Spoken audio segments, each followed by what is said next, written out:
Welcome in everybody to the Laying It Down podcast, where we talk about everything in the wrestling world. We bring on content creators and professional wrestlers to talk about everything going on, from wrestling to just content creation, everything in that nature. Tonight, we got the one and only fellow New Yorker, content creator, and Mets fan, Bald Bro. Welcome in, my friend. What's going on, JLD? Thanks for having me on tonight. Appreciate it, man. One New Yorker to another, man. Can't wait to chop it up tonight. Absolutely. And for everybody watching, it's actually a funny story how we met each other. We apparently had a very mutual following, I believe, on TikTok, right? And we actually met for the first time at Revolution this past year, right? Yeah, man. Revolution obviously was in Greensboro, North Carolina, and I get there early. Meet up a couple of my other mutuals who were there as well, and I saw this is my first time ever. I was getting in the groove of like doing content creation, so let me do like some interviews like with a whole bunch of fans, and then boom, I bumped into you. It's kind of small world, even though we both live in New York City. Like we both meet out in Greensboro, like at for Revolution, man. That was small world is an understatement right there. It was my first time in North Carolina, so it was really cool because I have family out there. So they had actually invited me to come over so we could watch it. We only paid like $35 for the tickets, which was really freaking awesome. I technically paid more for the plane than I did for the show. Yeah, you know what's crazy? I'm not even gonna lie. Like it was a few weeks before the show. I decided I was like, I saw the ticket prices and everything on Price. I was like, fuck it, let me go for the weekend, man. Why not? And dude, what an event it was that night, man. It was Still got those images in my head, man. It was a really good show. A very small arena from what I'm used to. So it almost looked like a gymnasium or like a school cafeteria or something like that. But apparently it's very well known. Everybody from Greensboro goes there for like all the freaking events that are going down. Yeah, it was cool meeting you in person, not knowing that like we had the same mutual friends. I even gave you my business card from what I remember, and just like helping you get some content out there. So it was nice to meet you there, and hopefully we see each other again, whether it be like a future show or whatever. So I've been following Guys Bald Bro since then, and for those that want to go check him out, the description will have his social media, his Instagram, his TikTok, as well as his podcast, the group chat podcast that he is a part of. So you guys are more than welcome to go check that out. Description will be down below with all that information. Since our last episode, we have officially become a YouTube partner. So shout out to everybody who's been watching our videos and checking us out. It's because of you guys that were able to make this possible. If you want to become a member and check this episode out much earlier than its intended release, for $4.99 a month, you'll be able to become a member, get access to early videos, as well as get emotes for our live stream. So make sure you go check that out. Also check out our JLD merch, which can be checked out at justlayingdown.com. Or in the video here, actually. Now that we're partner, we get to tag our products in the videos as well.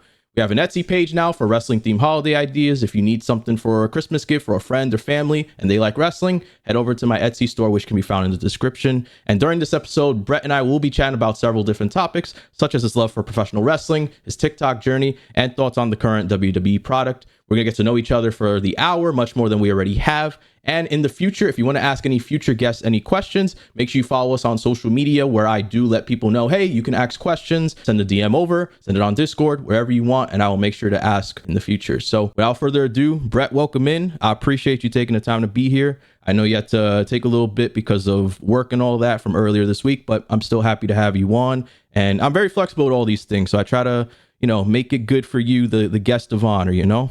Thanks, man. I appreciate the invite, man. Like I said, it was dope meeting you in North Carolina, and like I said, hopefully, after this, whether it's events, for whatever wrestling promotion, man, can't wait to link up next time, man. Absolutely. Do you have any shows planned up for the upcoming months? So, in a couple weeks on Saturday, I will be going to the AEW Collision show at the Hammerstein Ballroom that Saturday. A couple weeks. That's it for now. I mean, dude, I've been to so many shows this year, so I might just like cap it off right there. But then, who knows, man? I might just wind up going to that Dynamite recording on Sunday, or I might. It's up in the air. Maybe I'll do Final Battle the Friday before the Collision. But yeah, those are the only shows right now I think I'll do before the year is in. And like, I didn't even know about these New York shows for AEW until yesterday. I saw like a sponsored post of it and I was like, wait a minute, they coming to 34th Street? I'm like, okay. And then I started looking at ticket prices and everything. That's how I knew like, oh, front row is $180 for like the non-VIP seats, or $300 whatever. So really cool that they're doing that, because they usually only come for Grand Slam for the most part in Queens. Yeah, I mean, you know know what's crazy? Like, it's about damn time. I mean, they're almost next month. They're gonna be 6 years, but I mean, I think it's a perfect fit. But yeah, I think they went on sale like a couple weeks ago. But it's kind of crazy that the show itself has gotten more buzz, because of what's his name, Effie over in GCW making making comments about Oh Tony's my dad, and like he's god. upset in his feelings about AEW and Tony Khan booking the Hammerstein. But I'm like, bro, your show is 1 month after AEW. It's in January. I'd understand if Tony or AEW booked the same week or the same month. All right, maybe that's a little, little sketch. But bro, your show is next month. It has It nothing to shouldn't have do nothing to with do this with that, month. yeah. Yeah, And and what's you what's seen the ramifications of his words and statements. I mean, like I've talked about this on actually a couple weeks ago. I did a live on TikTok for the Continental Classic kickoff show. yeah, We brought up the whole Effie thing. Like, however you feel about Tony and AEW, like you make statements like that, you have to realize that not just in wrestling, but in any walks of life, any form of business, like it's not. You have to look at Tony and his relationships with all the other promotions that he does work with. Like, you're not just hurting yourself with that promotion; you're hurting himself with all the other possible promotions that he's working with. Like, we know they work with New Japan, with CMLL, like with possibly Maple Leaf Pro Wrestling. I mean, all yes. the other indies, and Tony might have these great relationships with all these companies, and you want to rattle off you're in your feelings or you're just misinformed. You may have just hurt yourself up financially or working relationships down the line. So, I mean, that's a lesson to be learned, not from any wrestler, but any walk in life of business, man. It's not what you know, it's who you know, Who and you know. knowing who Tony knows. Like, I just gave you like half a dozen promotions he works with, so I hope he likes the lane in GCW he's in, because he might get comfortable there. It might be gone too, like that relationship down the line. And like Yeah, man. unfortunately, the people that get damaged the most from those relationships are the talent, as you saw with Hmm. Ricky Starks. Unfortunately, like he's already being like not booked at all in AEW, and now finally he gets work to do like this shopping center show and put on one hell of a show. Now they don't want him there no more. It's like the talent ends up getting screwed over after it, all because like the top heads want to just talk so much shit to each other. And it's like, come on, just do it for the fans, do it for the talent, because the talent is the ones looking for work and the fans are the ones paying you the money. It'd be about everybody trying to make money together, not trying to just go after what, I don't know, jealousy or whatever it might be, or whatever it rooted from. Whatever it was, jealousy or personal, whatever, man, it was just 100% uncalled for. Like, I can speak for myself. I'm sure I can speak for you as well. Like, there's one line you don't cross, whether it's content creation, business, work related, whatever. You don't cross family. You don't get family involved. You leave that out. It had nothing. Like, that was such an uncalled route for him to take.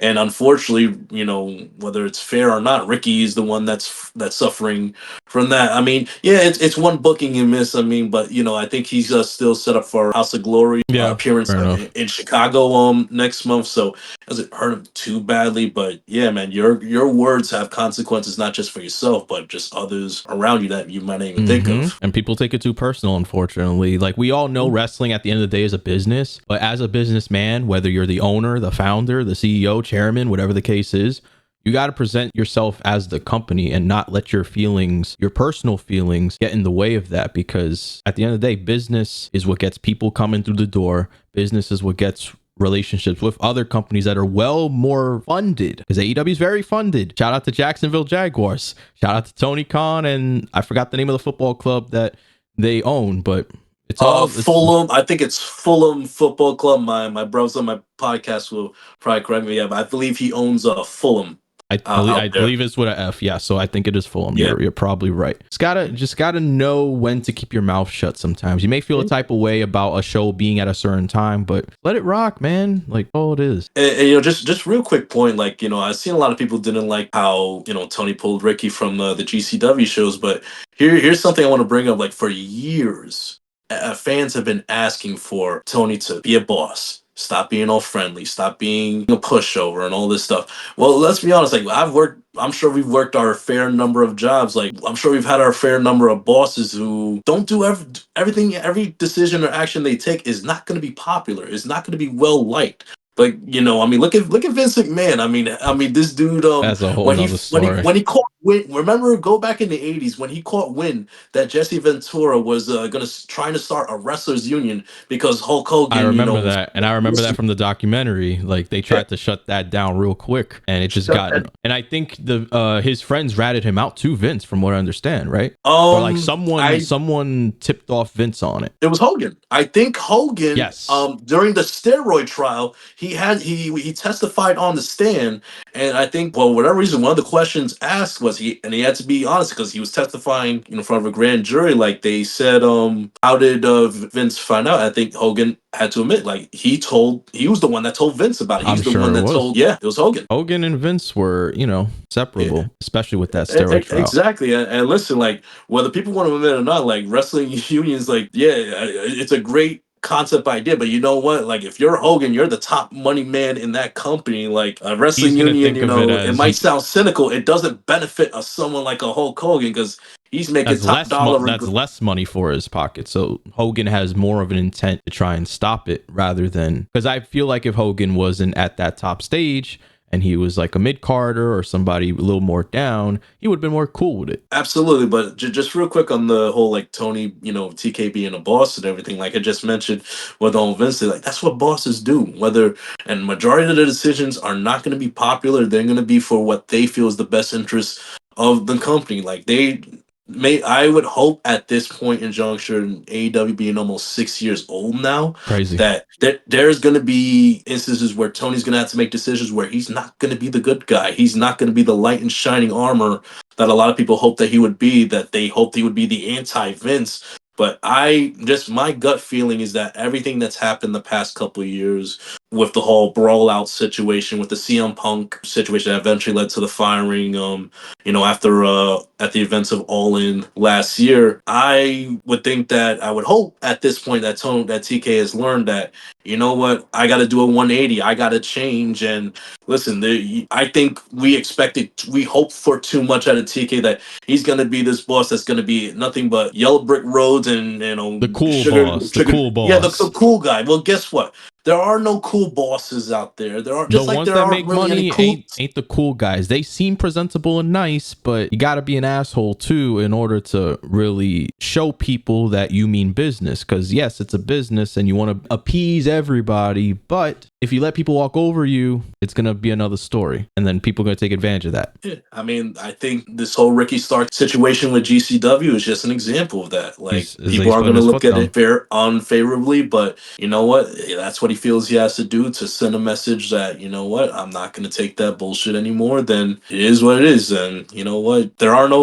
We can't look at all bosses and hope that they're going to be a face. Like at the end of the day, like him and his dad, like I don't think they reached the state of wealth that they got, from being all nice. goody. Yeah, exactly. They try to make it seem like it's like the golden story that, they did everything right and got everything correct. Nah, no. Absolutely not. And it reminds me of, I don't know if you remember that promo of Triple H with Seth Rollins after he betrayed the Shield, where it's like, oh, if you ain't making enemies, you ain't making money. Mm-hmm. There is 100% truth to that. Because yeah, you can be nice, but it's only going to take you so far. And people who are rich or billionaires or successful or whatever are going to see that as weakness. You got to basically be at that in a way. And it sucks that that's the case, that you can't just be 100% nice, but you also can't let people push you over. And that's what I think everybody sees Tony Khan as, is the pushover. And like, that's why people are getting these huge contracts and just letting them run haywire in the ring or do whatever they want. Yeah. I know he's a wrestling fan at heart, but you got to put the personal and the business separate of each other. Exactly. And I would think, I mean, I'm pretty sure that he came into this kind of be the light and shining,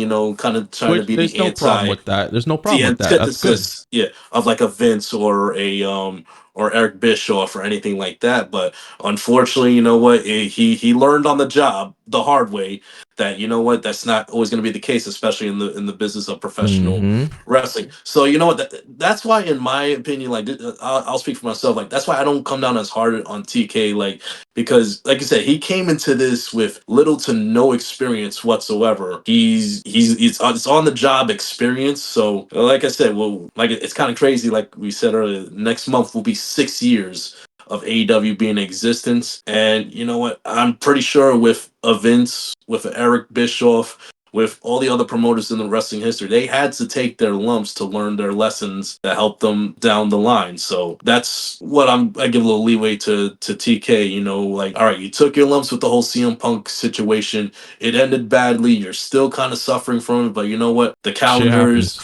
2025 in a few weeks. So hey, just Talk the I talk. say time and time. You know, let the time pass and then just keep pushing forward what you got to do. Exactly. And I'm going to transition this into giving you the spotlight now. I mean, I know we kind of like went into the AEW stuff right away. So we're going to introduce you to the podcast. I want you to introduce yourself. Let the people who are watching know who you are, where people could find you, a little bit of a background of you and the kind of content that you create on social media. So I'm going to give you the floor, Brett, and let you introduce yourself. Okay, so man, so yes, my name is Brett. I am that ball bro coming from you from the Bronx, New York, most wonderful place in the world. As you can see, although I live in the Bronx, I am a Mets fan. I do my fair share of wrestling content, watch AEW, WWE, try to catch up a little TNA, New Japan here and there, man. I think when it comes to watching wrestling, I think a little variety doesn't help at all, broaden your perspective. I think you enjoy the product a little bit more. Along with wrestling content, I mix in a little football, a little baseball content as well. Like I said, big Mets fan, big Giants fan. This past season for the Mets was like so much fun, and it meant so much more to me than normal seasons because actually next week will be I think on the 11th will be the 1 year since my grandfather passed away. He's the reason why I'm a Mets fan. So Okay. I can tell you honestly, like this season was hard because like every year, I've watched the games. I would always call them, tell them how they're doing. But it was like the first year I couldn't do it, so it was tough. Like watching the I get it. games, like here Yeah. and there. I mean, it was a mind fuck. Like it was a battle the whole year. We had this crazy run in the playoffs, and like the deeper we go, like the more it's coming out. It's just overpouring, and his spirit lives on through the team. It was a great season and everything, but yeah, man, that's a little explanation on that. Like I said, you can find me on TikTok, that bald bro. Same handle for Twitter and Blue Sky as well. Follow my podcast, the Group Chat Wrestling Podcast. We're on Spotify, we're on Apple Podcasts, we're on YouTube as well. Also, it's only still audio for now. We're transitioning, trying to go to a video very soon. We're about 22 episodes Nice. in right now. Yeah, it's just me and my friends over from England. We're in a legitimate group chat on Twitter, and we always just talk wrestling back and forth. We've met a few of them last year at All In London. I've been to London 2 years in a row now for That's awesome. dude, dude, if you ever get a chance to go to London, dude, it's Oh, amazing I've been out one there. time. It's a good time. It's really cool out there. Yeah, I went to my first football game out there last year. Arsenal and Fulham, like that was a dope That I atmosphere. didn't get to do, unfortunately. I was gonna Uh, I was gonna go to a Chelsea game, but yeah, unfortunately, me and the missus had plans already to go somewhere else, and the only time yeah, they were playing in London was those days. But it was in the yeah, books. It was gonna be something I was gonna do. But I did enjoy my time in London. And yeah, Ball Bro is dude. right. He is right. It's a good time out there. It's dope out there. Cool spot. But yeah, man, it's just us. We're like a pub style chat, man. We don't, yeah, we try to have structure. We try to do a little rundown, but you know what? It goes all a little haywire here and there. Just little rants and soapbox Yeah. rants here and there. But you know what? I think that gives us like just a cool, relatable identity. Like I said, once again, we're the Group Chat Wrestling Podcast. We're on Spotify, Apple, all podcast platforms, and like I said, we're on YouTube as well. At the moment, 22 episodes, and we're going strong, and we're gonna have ourselves a great 2025 for sure. And all of his links will be in the description below. So make sure you guys follow him. This is a place to showcase him and our future guests, past guests, and everything. So make sure you follow Ball Bro wherever you get a chance. So obviously we've met each other a while ago, and I've been following you around since. Like, I see all your videos. You love to get involved with the TikTok community. You like to, join people's live streams, discuss everything going on in the wrestling world, whether it's WWE, AEW, or no matter what it is. I see you in those live streams. Even if I don't get to say hi, you're there, just getting involved. And I love to see that amongst many content creators out there. So one of the things that recently you posted on TikTok, which actually gained a lot of traction from a lot of people's opinions, and I'm sure you probably know what I'm talking about, is the question that you gave us of what does wrestling mean to us? I was one of them that stitched it. I even made a YouTube video of it because I really wanted to go in depth on it because it's something that I never really thought about before. I watch wrestling. I love wrestling, but what has it done for me in my life? So I kind of want to switch it over to you. Obviously, you've already answered the question on your TikTok. People can follow you on TikTok to find out. But I want to ask you this. What got you into wrestling and watching it full time? Because I always try to introduce myself as like, I've been watching it forever. But what got you into actually liking wrestling and getting into it and watching it? Well, to answer that, I could just give you like my earliest memory of like how like my first visual of professional wrestling. Like, I mean, it's just me as maybe a 6, 7 year old kid just flipping through channels, and then I think I just happened to turn into whatever WWF programming was on, and you see the wrestling going on, and it didn't really click at first, but not until I saw like the guy, like the GOAT, in my opinion, and that's Bret the Hitman Hart. Like, I felt like you got to go back to like the early '90s is when I first started watching wrestling. Okay. Like, it was a really let's be honest, it was a really goofy and odd time in the WWF because that was kind of like the gimmick era of wrestling. That was like Correct. you had the plumbers, the 80s, teachers. 90s was all like gimmick Yeah, wise. Hulk Hogan was like that true American. They had yeah, Doink the Clown, Junkyard Dog, Vader, all these different characters yeah. in costume versus what But it you is know what? now. I'm like mostly, but more so like the early '90s. It was more like occupational gimmicks. Like that's what I say. You had Duke the Dumpster Drozy. You had Big Isaac Yankem. Big It Boss was more Man. like Yep. Big Boss Man. Like they try to have like occupational, like real life, like I guess characters gimmicks that we could see, on an everyday basis, whether we're going to school and work like that. They had what was the teacher's name? Oh my god, I forget his name. They always used to scratch his nails on the chalkboard. Ooh, Oh my god, Dean Douglas. Yes, there Dean you go. Douglas. Yeah. Oh, he had the. I hated when he scratched his nails on the damn That bothers me, and no chalkboard. matter who does it too. So imagine just in the audience how you feel. Yeah, but like I said, throughout all those like weird work like gimmicks, like that was the first guy that I saw that just stood out. Like you got the pink wraparound shades, you got the black leather jacket, the pink and black, like the music that when that guitar riff hits, and I'm like, oh, I remember seeing him for the first time, like, oh my, he's the coolest motherfucker I've ever seen, and then it just small world. His name happens to be Brett Yep. also. So like as soon as I saw him on my TV, I was like, that's it. I'm hooked. Like that's the guy. And people But can relate to that well too. Like they find people that they can relate to. yeah, man, it's like just remembering like my early memories of him. Like yeah, he's not like when the bell rang, he was just all business, man. Everything was just so crisp, so clean, like from his punches, his kicks to the sharpshooter. I thought was the coolest move at the time. I mean, like I feel like submission games is like kind of a lost art in a sense in wrestling today. I feel like it's more like more striking moves and big, Right. slams and stuff like that. But I felt like the sharpshooter was just the coolest move ever. And then my first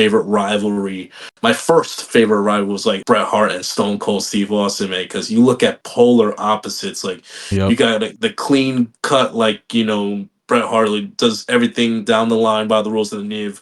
Austin, who's the anti-hero, who's kind of like, maybe as kids we didn't know it at the time, but he was the future of wrestling, Mm-hmm. and he was the necessary change that to go from that new era to the bridge it to the attitude era. Like that was a bridge in a sense, like Austin was to take us into the attitude era. I mean, like that's And why you can definitely look at, delivered. absolutely, that's why I look at their WrestleMania 13 match as maybe the most important match in wrestling history for me, because like, the double turn, that image of Austin in the sharpshooter just bleeding through his eyes, his nose, his teeth, and everything. Like the lasting moment is that nobody remembers that Brett won the match. Everyone remembers that Austin didn't quit. He He passed didn't out, right? passed out like from the pain, but he never tapped. He never gave up. And like you said, you can make an argument that's the greatest double turn wrestling history in a sense, right there. Absolutely. And like also at the time, like bleeding wasn't as common, at least. Like maybe it was during the Bret Hart Stone Cold saga, but talking back about that bridge gapping the attitude era and that new era bleeding wasn't as common because they didn't think it was like as needed to show the professional wrestling as a sport. But when you get into the attitude era, literally chair shots, blood, blading, literally everything. And it just was a shock for everybody. So now not only do you have these original wrestling fans, you know, seeing something new and liking it, but now you're getting a whole new demographic of people that are like, holy shit, what is going on here? I need to watch this. And then that's when people start liking Bret Hart, Stone Cold, The Rock, Undertaker, Mankind, everybody that's from that era.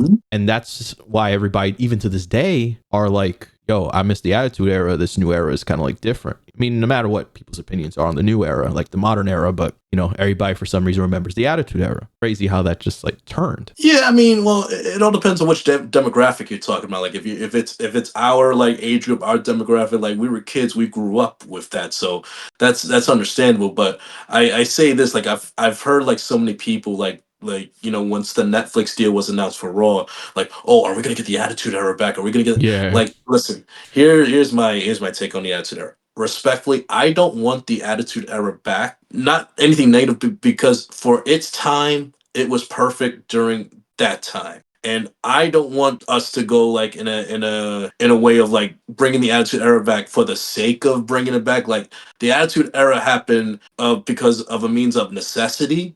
We needed the Attitude Era Right. because let's be honest, at that time WCW WCW was was kicking kicking ass. WWF's ass. The NWO was running wild, was whooping Raw's ass every week in the ratings, like to a point where you thought that the WWF was like on the doorstep of like being done with. It was Mhm. the Attitude Era was necessary at the time. Today's You don't today's need it. viewing audience, You don't need it. no, you don't need it because like here's the thing, like they're transitioning over to streaming now, so now it's gonna be a point where I don't think ratings will count. Like I don't think you can count ratings on Netflix, so that won't be Yeah. a thing. And it's like when you turn on Monday Night Raw or Friday Night SmackDown, you see the same thing every week in a sense. Like look, all sold out arenas and Yeah. the crowds into it. Like so, They're not whatever struggling they're at all. They're not struggling. That's yeah, what it goes down to. yeah, I mean, like, now that's not to say that 100% across the board is like knocking it out of the park, but I'm saying like overall, like what they're doing right now, it's working, and if it's Mm-hmm. working, why would Why you? would you change it? Exactly. So, like I said, with all due respect to the Attitude Era, like just leave it back there. And I feel like for current day times, 2025, I feel like you force it upon it, like it won't be as natural. It won't come off as authentic as it was 20, 30 years ago. Is no problem with having a little bit of nostalgia. Like you hear once in a while, especially during WrestleMania season, somebody will like drop a F-bomb, even if they bleep it out or whatever. Or like Cody said to The Rock, little dick syndrome. You know, they do a little hint of that once in a while. That's fine. They don't gotta go saying Seth fucking Rollins now or like making everybody bleed like they did. I think, like you said, the Attitude Era should stay as a nostalgic thing. And once in a while, you know, do a little edgy stuff, but it don't got to be the whole program. It's doing great as is. And from a business perspective, it's a family oriented show. It would be stupid from a business perspective to go back to the Attitude Era where now it's TV 14 and now parents don't even know if they could let their kids watch it because it's raunchy again. From a money perspective, it makes sense to stay as is. Yeah, man. Listen, they're making their money. They're packing the stadium. So, like I said, it makes no sense to change right now. Like, but like you said, certain situations, like if it's WrestleMania season, if it's big, like characters like The Rock, Roman, or Cody, if the timing and the situation is right, you can go that route. But let's not just like you could do it like, but do it for your big stars that it makes sense for. Like, let's not, with all due respect, let's not do it for like it would sound weird if it was like a Kofi Kingston or Yeah. Xavier Woods or Big E. Like it would Oh, have been weird if they would have brought those elements to that segment this past Monday Night Raw. Like, no, you didn't need that. You didn't need that. Just yeah. what they did was perfect as is. So you don't need to throw in any f Correct. bombs or curse words just for the sake of being raunchy or edgy. Yeah, Like you don't need all that. Like it would have actually been a little weird if like Kofi's like Biggie's like, "Oh, I broke my neck," and Kofi's like, "You broke your neck. So fucking what? Tough shit." Like that would have actually been yeah, kind of weird versus like yeah, how it actually came out perfect. Like you broke your neck. yeah, So what? And it going viral now because yeah. of all that. So, You got Big E's wife involved yup. involved in on Yup, the Twitter clap and back on everything. Twitter. But it's also like we've seen Kofi his entire career, how he talks and interacts. So like you said, if he would have went on some crazy cursing like tangent, whatever, it would have been like, yo, bro, you never did this your entire Yeah, it career. would You're be gonna like a you're quick gonna do this turn now. out of nowhere too, like an RKO. It's like there's been a ton of people Like, it's crazy how Netflix has decided that it is a great business decision to give WWE $5 billion with a B, not a M, a B, to put their show on their platform. And we expect so many new people to start watching wrestling because of this.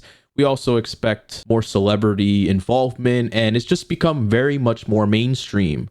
No matter what promotion you watch, Raw, NXT, SmackDown, PLEs, whatever. I have a question for you, and it is, how would you respond to the following question if somebody approached you? Let's say you're live on TikTok or something, and somebody says, hey, I want to start watching wrestling, but don't know where to start. What should I do to help to understand what's going on in the world of wrestling? You know, it might seem like the simple question, but it's kind of tough in a sense because I can't tell that person, hey, go back to watch wrestling when I did, because it's just a totally different ball game Right. than it is today. I mean, honestly, the best thing I can do, I can tell that person, whether it's tuning into Raw, SmackDown, NXT, or whatever, just turn it on. Just try. Just sit down, watch without knowing what to expect or what to think. I mean, that's what we as kids, as wrestling fans, like when we first watched the product, we didn't know what the hell was going on, what we would get into, or it would take us, like, to me, the 30-year journey of like the wrestling fan that I am today. So anyone who, like, out there who's listening to this, that is, you've heard of wrestling, you've seen maybe a couple of clips, like, listen, Monday Night Raw is Monday nights, 8 to 10. Friday nights, 8 to 10, both on USA right now. Till one moves to Netflix. Just sit down and watch, man. Just listen. Wrestling, I've said, like a lot of people said in the replies to my TikTok question, what wrestling is to them. Wrestling is the greatest variety show out there, man. It could give Yep. you whatever you want. You want that great in-ring action. Wrestling has got you. You want those just heart-wrenching tear, just those spreading, spewing tear moments. Like, they got you, like with the New Day segment this past week. I mean, you want your long-term stories, like your Cody Rhodes or your Roman Reigns holding the title for 4 years. They got you. You like your sprints, like from point A to point B, Braun Breaker winning the IC title, boom, they got you, man. Like, whatever promotion you watch, whether it's a WWE, AEW, whatever, TNA, it's the greatest variety show because it has something for everyone. Sit down, just watch, give it the first hour, see how it feels. If you're a little questioning, give the second hour a try. I guarantee you, more often than not, whatever promotion you're watching, whatever show, you're gonna find at least one thing to like in that show, and then just take that one thing, tune in next week, maybe a second thing and a third thing, or you know what? Sometimes you just need those one or two things to tune into every week. I mean, maybe a lot of people just tune in for like Roman or the Bloodline, and then after that, they don't care what's going on. They'll tune in for Punk or Cody or Seth. What's going on? They don't care about the rest. Maybe they'll tune in, let's say NXT, for all the great women's wrestlers on that channel. I mean, NXT women's division is killing it right Yo, now. they're Like, wild. They're wild. It's they're awesome. they're wild. They're stacked beyond belief. I mean, that could be that one thing that you tune into NXT for, Right. and that's enough. So I say, just sit down, watch, find that one thing that you like, and then just maybe add on a little bit, going forward. That's the beauty of WWE. There's no series finale. There's season finales, which is technically like after Mania, but there's no series finale. WWE doesn't end. There's storylines forever. Wrestling in general, I mean, And like, wrestling in for general too. yeah, Let's for the entirety of, like, for instance, we all know WrestleMania is the pinnacle. Like, for WCW back in the days, it was Starrcade, but there is no off season. There is no break. Like, all right, yo, exactly. go home for 3-4 weeks, come back, and then we go again. No, Yeah. it's 365, 52 weeks all year long. So you can, like, with that being said too, it's like you can get in at any time. Sure, you can learn about what happened in the past, and like you can learn about the Attitude Era, you can know like who people are, but I agree with you. Just turn on the TV and just give it a few weeks in order to understand what's going on with the show. And the reason I say it never ends is because there were times where I was gone from wrestling for like a year at a time, like several times throughout my time of watching wrestling. I've been watching wrestling since I was 12. I'm 31 now, so obviously I haven't like watched completely from beginning to end all that time. There's been times where, life takes over and I just stop watching or I just forget about it. The last time I took a break was after Mania 35, after Becky Lynch won the title. And I think that was Yeah. just from wrestling fatigue. I was watching it too much where I was just tired a little bit. Then the pandemic happened. So from 2020 to 2022, I was not watching wrestling. So when I went with my dad that Christmas, like the day after Christmas, to the holiday show, I did not know that the Intercontinental Championship was a different design. I did not know who the Street Profits were. I did not know who Gunther was. I remember Kofi. I remember Sami Zayn and the Usos, and the Bloodline and stuff. But there was a lot of stars I had to learn about for like a good few months before I got comfortable like talking about them. So you can, even if you're like a seasoned veteran of wrestling or somebody that's brand new, watch it. You'll see somebody you like, or you'll eventually see the names. It's like any reality show. You don't know who the people are when you watch the show, but you eventually learn the names. Even if you're not a fan, you know who they are. Absolutely. And you bring up like your little 2 year break. I remember I want to go back to say maybe 0809, like yeah, like 08 to maybe summer 2010. Like I took a little break. I mean, because I'll be honest, man, it was just like getting so it's just so repetitive. It was the lull Cena era. Like it's just Yeah, okay, Cena Cena, Super wins. Cena, yeah. Yeah, it's just over and over again. I'm like, but yeah, I came back. I would say I came back to wrestling in general, like in 2010. That was when, like, listen, two of the most important wrestlers to me, other than Bret Hart, are CM Punk and Daniel Bryan. Because 2010 was like the rise of those two, like Correct. kind of to the main event scene. I mean, like, I don't know, like, I feel like, don't get me wrong, you have your big names like your John Cena, your Undertaker, your Shawn Michaels, eventually your Roman Reigns coming down that pipeline in 2012, but it's just something about like Daniel Bryan, for instance, like that's just kind of got like my favorite wrestlers in a sense like are just the ultimate underdogs, the guys who Yeah. fight underneath and the guys who have to scratch claw for every little bit of success that they gain in this business. Like, I mean, it's no secret. Like, it was literally out there during his main event run in 12 and 13 and 14. Like, they didn't want him. Vince didn't want him. He was the Management B didn't want plus. him, Was the B plus. the B+ player and, Yep. and all that. And that wasn't them being following a script. That was real. That was a shoot. Like they didn't want him. Like, dude, can you imagine how WrestleMania 30 would have gone if they would have stuck to their guns and given us Batista versus Batista's just, Randy Orton? it would have been boring. Like, It would have been the same shit. Like we would have known bro, about. they would have been booed out of the damn because it was in New Orleans. It was the Right. Metrodome, Superdome. Yeah. Mercedes Dome. Yeah, Or was it like, Mercedes Dome, I think? but yeah, dude, they would have been booed out of the building. But thank God, at least. Well, no, I can't even give them credit for it because it was the fans that forced it. Yeah, the Yes movement. It was like Yeah, back then's We Want Cody. It was the Yes movement. They even had the crowd come out into like swarm the ring. Like obviously that's staged, yeah. but like still, it just Hmm. shows how wild everybody wanted Bryan to win. Couple Yeah. that with Connor's cure, it made a recipe for this guy is over 1000%. If he doesn't win Right. this title tonight after beating Triple H in the beginning and then making Batista tap out, that crowd is gonna hate WWE for a while. Oh yeah, I mean, they would have hated. Like, listen, let's put it this way: they had the good fortune in the sense that they didn't have a threat like a competitor at the Right, time yeah. that would have a lot of people would have switched over.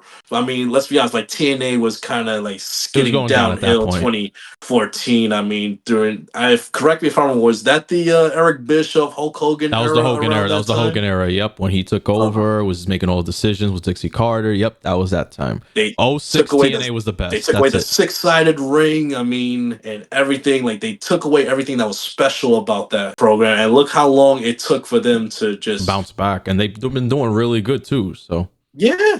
They've been doing good. I mean, and like just little quick tangent. Like wrestling is great when it's not just one doing great. When everyone all of else them is doing doing great, good. man, dude. It's just, like I said, it's the greatest variety you can have. I mean, you could turn on WWE and have your Bloodline and your New Day on this past Monday Night Raw.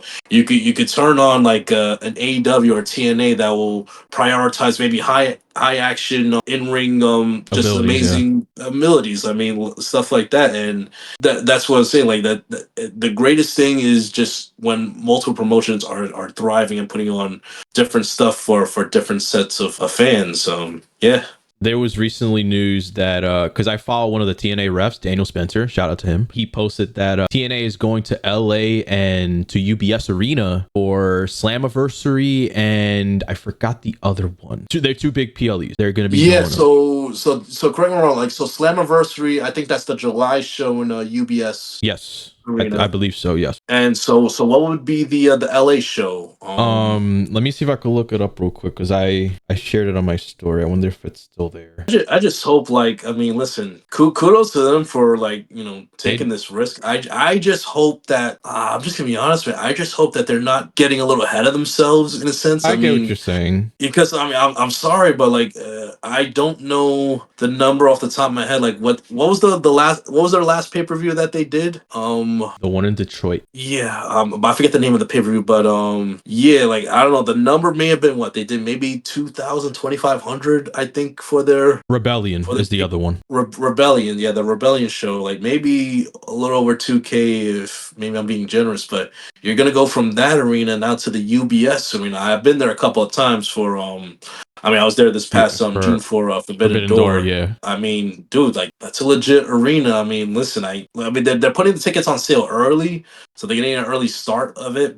I mean, I wish them the best of luck. I just hope hope they do it, but like, yeah, I hope they don't get ahead of themselves with the that's what I'm saying. Because, like, I was just shocked with the news. I was like, "Whoa, you're going." I mean, you're going from the small arenas to that, small arenas to, like, AEW, for instance. Like, they already said for next year, and even they're starting that now. They're going to smaller arenas to help out with the TV production and everything. If you saw Dynamite this past Wednesday, like, it looked great on TV. It sounded great and everything. Yeah. That's what they're going for next year, and that's what TNA's been doing with the smaller arenas. It looks good on TV. Too, yeah. It sounds great. So that's what, and even with AEW going to smaller crowds, like, even a few weeks ago in Jersey, I was at Full Gear. They put almost 11,000 in the Prudential Center, even with their low Dynamite Collision, live crowds. Like, they could still put 10, 11,000 in the arena for a pay per view. So I'm just curious. I hope. I wish them the best of luck, but I hope TNA, like, let me ask you, what would be a good number for you to do in UBS Arena? The amount of people, it has to be easy 10K. You have to sell. That's gonna be tough. I mean, I'm just saying, like, I'll put it this way. Like, I remember I went to a Dynamite last year in the spring. I think they got about maybe 8K, 8,500 in there. I mean, but I don't know, 10K. That's at least to make it look full, but. If you're gonna, don't make it look full. I'm sure with whatever they whatever number they get, but I mean, like, I don't know, 10K. I hope they get it, but I mean, I just hope that they're not doing this too quick. Yeah, at least if they are getting ahead of themselves, at least let some buildup happen or get a little bit more deep into the storylines of whatever's going on, whether it's the X Division or the World Heavyweight Championship and all that. Like, they got great talent. It's the question of how many people are going to travel to New York, Long Island at that. It's not even New York City. It's Long Island. Well, here's the thing, though. Yeah, it's Long Island, but, like, have you been to the UBS Arena yet? No. It's honestly, it's literally on the board. It's borderline Queens, Long Island. It's not like you're going out to the Nassau Coliseum where it's deeper in Long Island. It's not even that bad. Like, it's not even really deep into Long Island, so it's not that big of a commute. You could take public transportation there also, but I mean, yeah, like I said, well, here's the thing: they got a bunch of talent. Their contracts are coming up. I know Josh Alexander, Jordan Grace, I think Joe Hendry. So that's three big names that, let's be honest, I mean, especially with Jordan Grace and NXT. Yeah, I could see WWE being just put Jordan Grace in NXT already. That's already she's been great. She's been great, especially surprise Royal Rumble entrant. Like, yeah, that was the beginning of planting the seed. WWE knew what they were doing. They were hooking her up. They put her in NXT again. It's been great. And then with Joe Hendry, he kind of just disappeared. Wait till he shows up at the Rumble. He's gonna see that crowd, and like, I'm sure he's had crowds like that before. Maybe not. I don't know. But when he hears that crowd in Indianapolis, he's gonna be like, "Yeah, I'm freaking coming here. This needs to be normal." Yeah, and then like I said, so you could potentially have the next 2 months, the first 2 months in 2025, like Jordan Grace, Josh Alexander, and Joe Hendry possibly leaving. And it's like, that's what gave me a little pause in the beginning with the whole NXT and TNA, partnership Partnership. in a sense. Like, I mean, because I haven't looked into the numbers yet, but I'm just curious, like, how many WWE fans who weren't watching TNA, how many of them are watching Watching it TNA now. now? That's what I want to know. Like, how many are buying the pay-per-views or who are buying tickets to the live show? Well, guess what? We're gonna find that out now in LA and in New York. That's So true. I would hope at least WWE like be nice, put some advertisements out there for their pay-per-views. I Yeah, mean, you would think there's some promo of like that's the thing I realized too. They don't really they advertise on NXT like, oh, TNA's having their No Surrender, TNA's having their Hard Justice or whatever. Like they don't do any of that. not I'm very surprised. not one. Come to think about it, Whether yeah. it's been not whether it's been NXT, Raw, SmackDown, they didn't advertise not a TNA taping, not a TNA pay per view, nothing. I think TNA did more on their end for advertising, like Hmm. the WWE stuff and everything like that.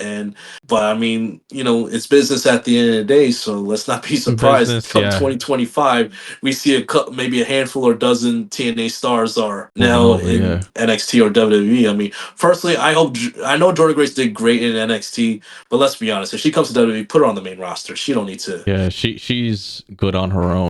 If they put put her her on to the main roster NXT, I and could let's get a feud with Rhea Ripley or ooh, Bianca going. I mean, I could let's see go. a Bianca and Jordan Grace for sure. That's a good one too. If they were to put her in NXT, just put her straight for the titles shots. Like, but if you're gonna put her in the main roster, there are a ton of people you could have her fight. You could have her start with Tiffany Stratton. You could have her do like a feud with Naomi because Naomi is the one who had the Knockouts title. You could renew that relationship there.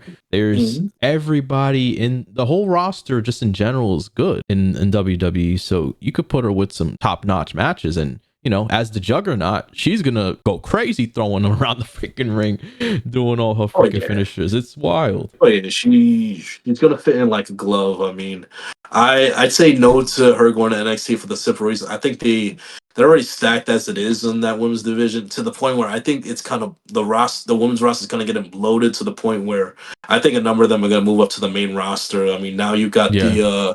you got the women's Intercontinental and the women's US championships now, so you need more talent. But speaking on that real quick, that does leave me a little worried for some current women's talent on the WWE side, like because we saw last month that they released a handful of talent, from Yeah. I think mostly from the Bar- SmackDown roster. Baron Corbin, Indy Hartwell. I forgot who else. Tegan Knox. Tegan Knox, yes. It could That's it could it could push some people already in the roster to the side. Like let's say for example, just hypothetically, they put Stephanie Vacure in the main roster maybe after a few months in NXT, like then whose spot is she replacing? Because TV time is TV time at the end of the day. Like when one person is in the ring, another person's backstage, and eventually that just depending on how their performance yeah, is, that might be permanent. yeah. I mean, because I could think of like well, I think I could see guys like I mean, ladies like Vicure and Julia staying in NXT for a little bit longer. Like no rush, but I could see them bumping up like a Kalani Jordan up to the main roster or a Jada Parker up to the main roster or Roxanne has to be next. There's no freaking way. Like Roxanne. It's time. She's healthy now. Bring her up, but She's like good. Have her lose the title and just enjoy the main roster. She's been in the Rumble too, so it's like she yeah, already has like, some exposure at least to the main roster with some of them. yeah, like let's go. But it just worries me that let's say for the Raw women's roster, there's a couple of names I think are on the fringe that might get. There's one off the top of my head that I fear that just because of her lack of use or like you said, TV time is TV time. The lack of TV time that she has got, like if she gets that call or that pink slip.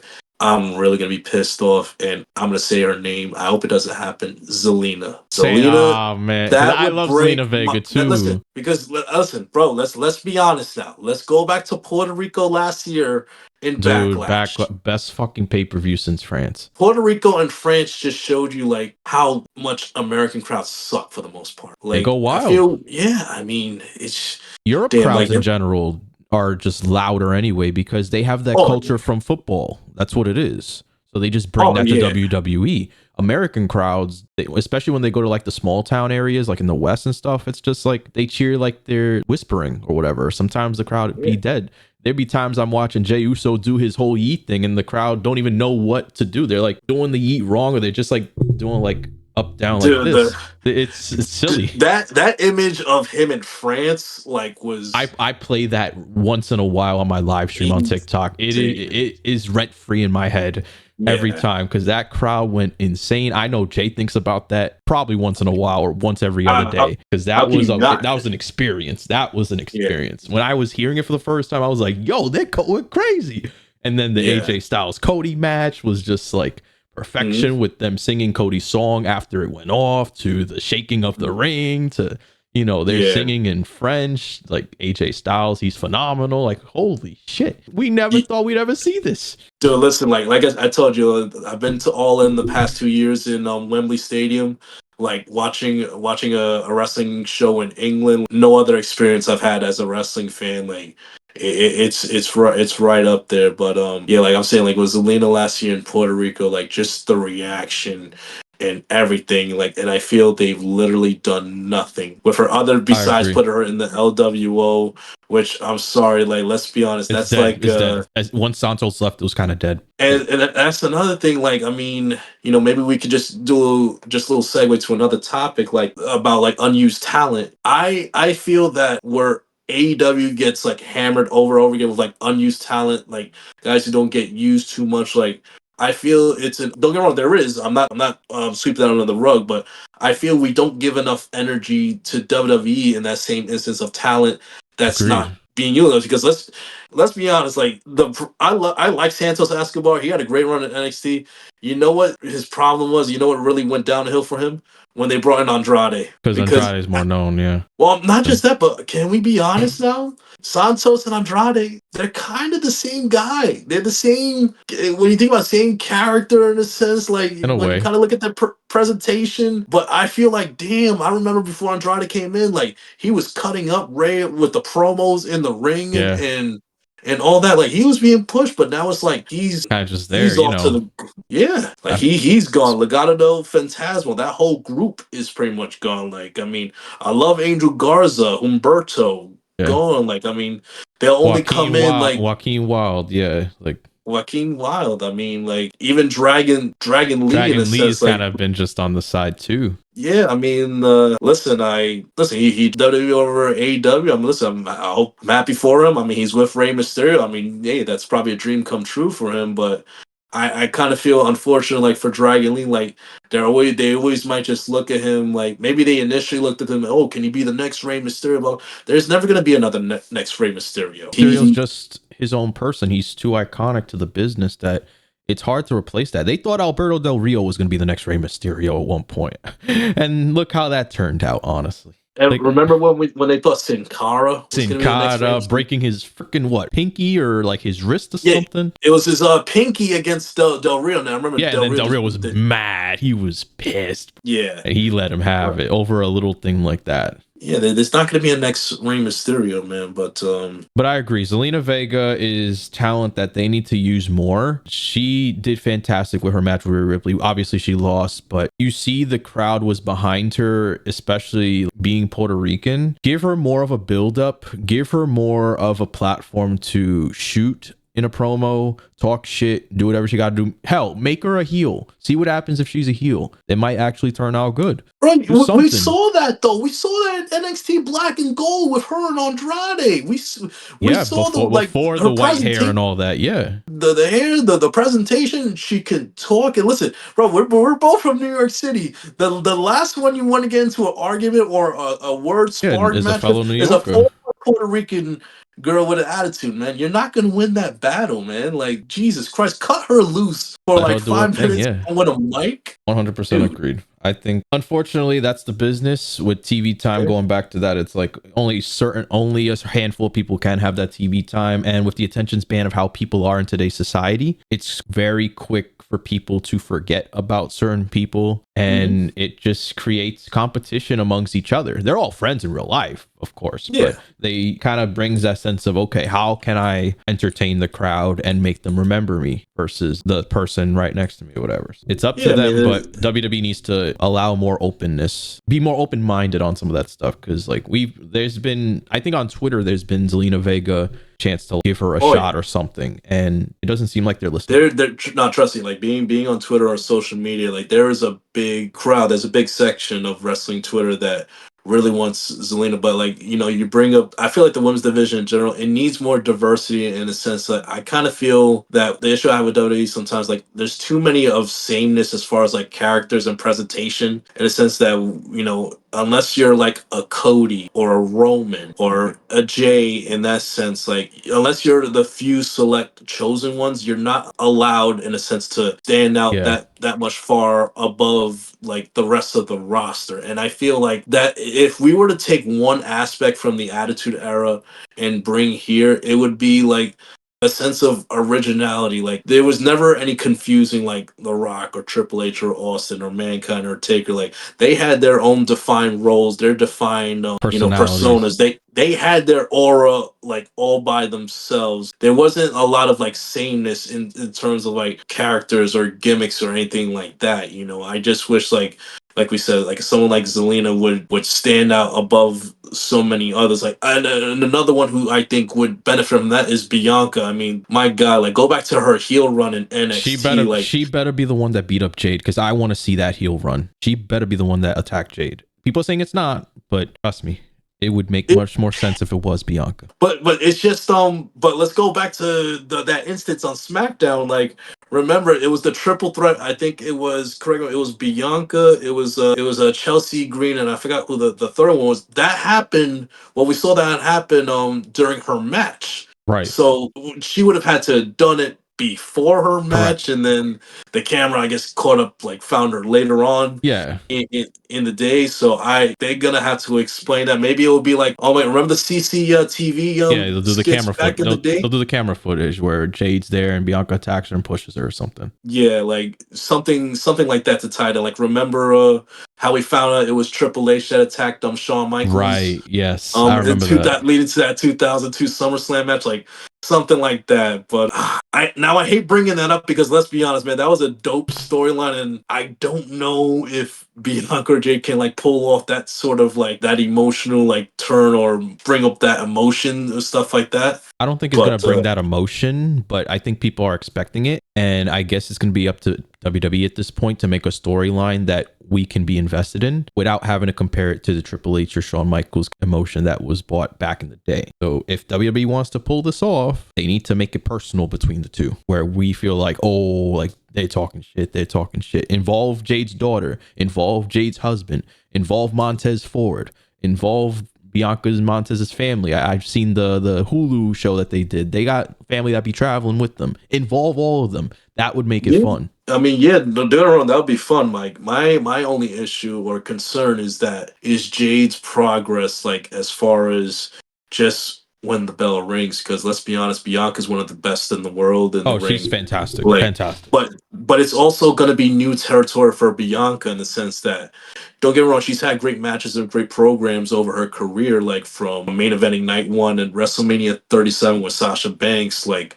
to wrestling Becky Lynch and Charlotte and all those. Like she's never been like the leader or the more experienced half of a feud or a rivalry, so this is like she's in uncharted territory now. She's the lead. She's the one that when the bell rings, as far as Jade's progress like in the ring goes, like she's gonna have to like do her best to bring Jade to like the best performance of her life to get the best out of that matchup. I mean, let's be honest, it's been kind of a little iffy, with Jade's progress in WWE. I mean, let's be honest, they haven't given her a lot of shine, like one-on-one action. That's why they put her in the tag team. It's the polar opposite of AEW, where she was the undefeated person with the TBS championship. Almost like it's polar opposite of that. Yeah, and like you could criticize Tony Khan for a lot of things, but listen, as far as like the presentation with Jade is the easiest thing that any promotion can do.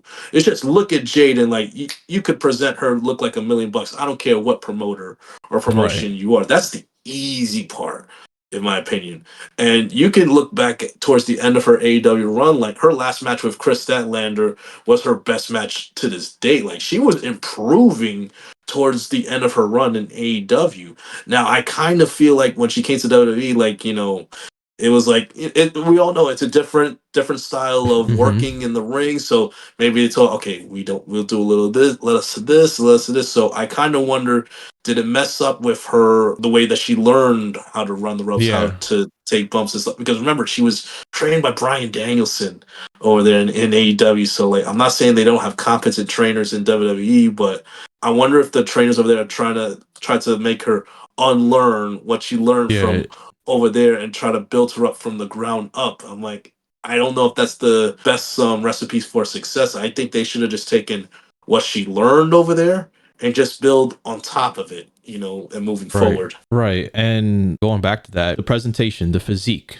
like you said, it's easy to show like, oh, Jade is the top star, whether it's a local indie place or WWE or AEW. When you learn something, we understand that it takes a little bit to adjust to something different. It's like learning how to, let's say, cook a recipe for dinner and then somehow like Gordon Ramsay gives you the same recipe, but you're learning it with different ingredients or different instructions. The best way to do it is just to know what you learned already in the past and just adapt to the current one. Not Gordon Ramsay tell you you're an idiot sandwich because you learned it this way, and just get that shit out of your head and just follow one by one this. Like that's what builds people's skill sets no matter what you do in life. And if that's the case, I hope WWE knows Jade has done this in the past. Fucking exploit that. Use that to your advantage to make her a different and unique star rather than just a WWE cookie cutter process of learning how to do things. Because they know what they're doing. It's not like they're dumbasses.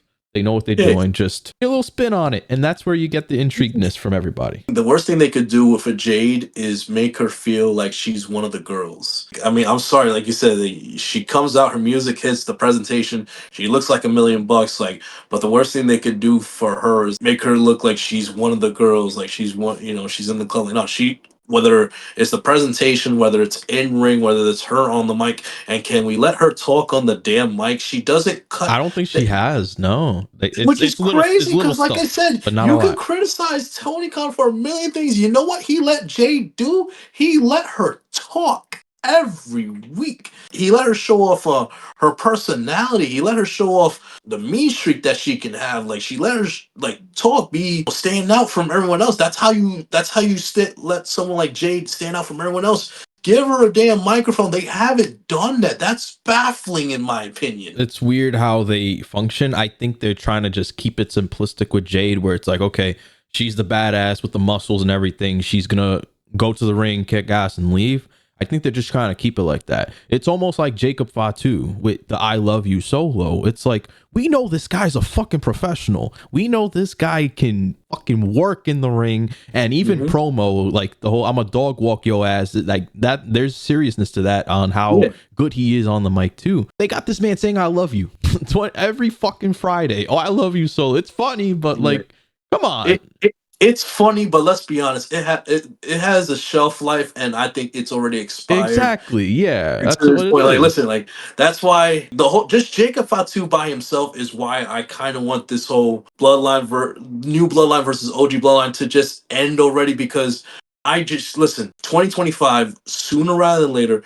Turn Jacob loose. Like Agreed. listen. Okay, maybe you wanted to like this was like a soft introduction to maybe the casual fan who's not familiar with a Jacob Fatu with Mo and Wolf and Dynasty. Yeah. everything. But it's like, okay, we know who he is now. We should know by now. He's been in the company 5, 6 months. Turn the calendar. I'm sorry, we know who Yeah, we Jacob know who is. he is. We Him know he's great. Just let him do his thing. him being under like the umbrella of a solo. I'm sorry, solo's gotten better, but I'm sorry, man. He should stop the I love solo stuff. Let the It's man silly. just go on a damn rampage, man. I'll play devil's advocate. They're trying to push Solo as the leader of the bloodline. So if they have Jacob like actually be Jacob, it would make it seem like Jacob's the leader and Solo's kind of just there still learning. But still, why? This man is ready and excited to be in Yeah. the main roster. He didn't even have to go to NXT. This man has been No. the indies his whole life, and like he skipped NXT to go to the main roster because of the bloodline, which is a privilege. But Let him do his thing. We love his moonsaults. We love that was he when he goes from the top turnbuckle,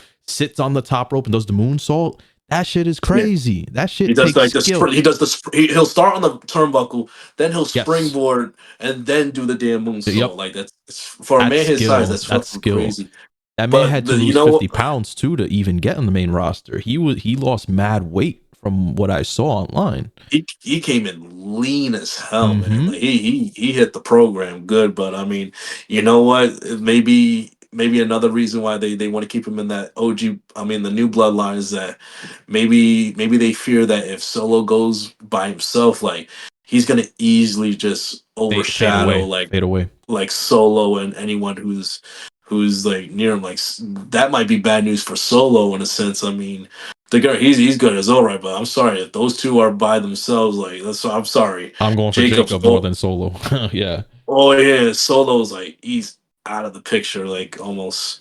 But And we'll see what happens. they've already teased Jacob versus Braun Breaker. They've already teased Jacob versus Roman. Like those are big matches to just imagine. Like they already sell Jacob like, oh, he's this maniac. Like, you know, he takes a GTS and then just gets up and is like, like going crazy. So Yeah, like bro. imagine that in a singles run. You bring up like Jacob and Braun Breaker, like dude, that could literally be a main event of night one or night two for WrestleMania. Facts. I literally hope like that's something you got to do within the next 2 to 3 years. Like that's why, in a sense, I feel like the longer the whole Bloodline story goes along, it will be more of a detriment to the main event scene for this reason. Like you said, they teased us a Braun Breaker and Jacob Fatu. We got teased a Roman and Jacob match. We even got teased in a sense like maybe a pairing of Jacob and frickin' Bronson Reed. I'm not gonna lie, like That would be good. That would be fire. I would love a damn tag team run of those two. Those dudes would kill it. But I feel like if the longer you do this bloodline storyline, I feel it hinders the main event scene because there's only so many They times have you a could, grip on it too. That's the thing. yeah, Their whole like you could family is run taking out. over the whole main event. Like no one else has that opportunity now. I mean, there is opportunity for it, but like WrestleMania is always going to be a Roman or a Rock or like some kind of bloodline thing now, or Cody if you had to pick another person. Like it's hard now to get like Drew McIntyre or like, you know, Sami Zayn, Kevin Owens, or even Cena to be in the main event because the bloodline overshadows it. Yeah, and let's be honest, like, WrestleMania 41 next year, we already know one night is going to be dedicated to be a bloodline Guaranteed. Guaranteed. inspired main event. And now, like you said, we got Cena. I think Cena might be rumored in the Royal Rumble. You got Cena, you No, got Punk. I think it's official. He's going to be in it. Yeah, I mean, so guess what? I mean, what if he wins and it's him versus Cody, night one, Hmm. WrestleMania? That would be insane. That would actually be really good though. But the question No, is, would Cena win? you know what? I wouldn't mind it. Like I said, it's gonna be Cena's farewell tour. Dude, I'm You gonna know, be so so sad. I might even cry. I It's mean, dude, it's kind of crazy. Let me put it to you this way: like, even though like Brett's my goal, like, I feel like with John Cena in the same way of LeBron James in a sense, like whenever LeBron calls it quits, like think about it this way: LeBron for me is like that first great player that I saw the beginning of his career all the way to his end. I didn't see that with Jordan because Jordan obviously started yeah, in early the on, mid early early on. 80s. So, but it was Cena, like he's like one of those first wrestlers for me that I saw his debut in SmackDown against Kurt Kurt Angle. Angle, yeah. And now this time next year is gonna be that's it. I mean, he's gonna be one of those wrestlers like when he calls it a career, we're gonna realize we should have appreciated him more We're gonna when mourn for a he. while too. Like he's still around, but we're gonna be mourning because it's a sad moment. I mean, dude, like it's just crazy. I mean, like I said, he's one of those first wrestlers like for us in general. Like we see the beginning all the way to the end. So you know what, I wouldn't even mind it. Like he could have one of the WrestleMania main events. Like yeah, have him and Exactly. Cody and just let him go at it for a little bit. But let me ask you: do you think he breaks the record? Do you think he gets what is it? He's at 17 now. Does he get 18? Oh, he's at 16 now. Also, does 17 would tie the record, right? No, 17 would break it. Cena's tied with Ric Flair. Do you give him 17? If it is against Gunther, he breaks it. If it's against Cody, I don't think it makes sense storyline wise. Yeah, I If think I'll be honest, like it would be cool, but I don't know if I want to see Cena at this point beat Gunther. I don't know. do you think that would Like, bury Gunther? I mean, because Gunther, I mean, we've seen on WrestleMania's Gunther beat McIntyre and Sheamus in the McIntyre's same triple night, threat. same That was a good match. match too. That was a good match. Yeah, I mean, one of the best triple threat Mania matches of all time. Let's be honest. I mean, And Cena at this point of his career, I mean, it's his last run. I don't put Cena over Gunther. You can't. I mean, damn, think of the image of Gunther choking out Cena in his Dude, final oh, WrestleMania. Like, everybody gonna be ooh, crying if that's the case. Like, stop, he's already dead. Like, yes. Make him cry. If that's your main event night one, well, we've kind of seen like a trend with the 2 night WrestleManias now. That one night for sure, fans it's are gonna be good, upset, and crying, and one night is good. They're and they're gonna be happy. excited. Yeah. Yeah. What was So it? 41 was upset night one. Then Cody obviously finishing the story. 39 was the opposite. Usos losing to Sami Zayn and Kevin, and then it hyped us up for the next night when then Roman retained. So, yeah, I'm trying to think like the first 37. You had Bianca beating Sasha night one. Night two, Roman beat Edge and Daniel Bryan in the triple stacking threat. bodies, stacking Third, bodies, yeah, 38. I think 38 night one. The main event was Austin and KO, right? something like that. Yeah. Was that were they the main event? I don't remember exactly. Night two, I know was Brock and Roman, but I forgot what night Yeah. one was. Yeah, I think it was Seth and Cody didn't main event. I think it was Austin KO that main evented night one, if I'm correct. Yes, Stone Cold and Kevin. That was it. No holds barred. Yeah. Yeah, like they kind of got I kind of wonder if next year or when they're gonna have a mania where they break that trend, whether it's both nights are like gloom and doom or both nights are like, they send the crowd happy. We'll find out. I'm actually going, so that's gonna be a fun Yeah. time. Are you going, or you still TBD? Man, listen, I gotta see. My bank account is telling me no right now. That was me in the whole summer. I didn't go to no wrestling shows in the summer besides Money in the Bank because of that reason. That's why I didn't even go to MSG to see Paul Heyman get slammed through a table. Too many shows at one point. So let's transition a little bit. Again, guys, make sure you guys are following Bald Bro. Links are down in the description. I appreciate you taking the time to be here today. I know, it's a Thursday. Tomorrow's Friday. You want to just relax and celebrate and whatever, enjoy the weekend and whatnot. But, it means the world that you're here, and I'm thankful for it. And for those that are watching, make sure you check out my Etsy shop, DJLD Creations. You can actually see it right there. We got some Christmas ornaments and holiday season stuff for every wrestling fan that you may know. Check it out. Link is in the description below on our Etsy store. So we're going to transition to a few questions to the WWE product, and then afterwards we'll call it a night from there. We did talk about a good amount of the questions that I had already for the WWE product. So I'll try to keep it simple on this. Like we talked about the Netflix stuff already. So what did you think of War Games? Because there's a very big divide on War Games of if it was good or not. So I want to see what side you're on with War Games. I mean, considering is the thing, the women's match, I don't think it needed to be a War Games match, honestly. Like it wasn't a hit for me. I felt Nia, I think, was kind of out of place in that match in general. I don't think it was in her environment that she can thrive in. But I mean, it was a decent ending, don't get me wrong. It was a cool spot with Rhea with the Riptide Yeah. live, but I don't know. The women's match didn't hit for me. I don't think like the build was great for this match. It kind of felt a little rushed and put together. They just put everybody who hated each other against each other. I think it would have been a good War Games match if it was a team Rhea Ripley versus a team Liv without the SmackDown people. Like if they had different people on each team, like they didn't have to have like the both of the women's champions on one side. It's kind of like, why are they fighting?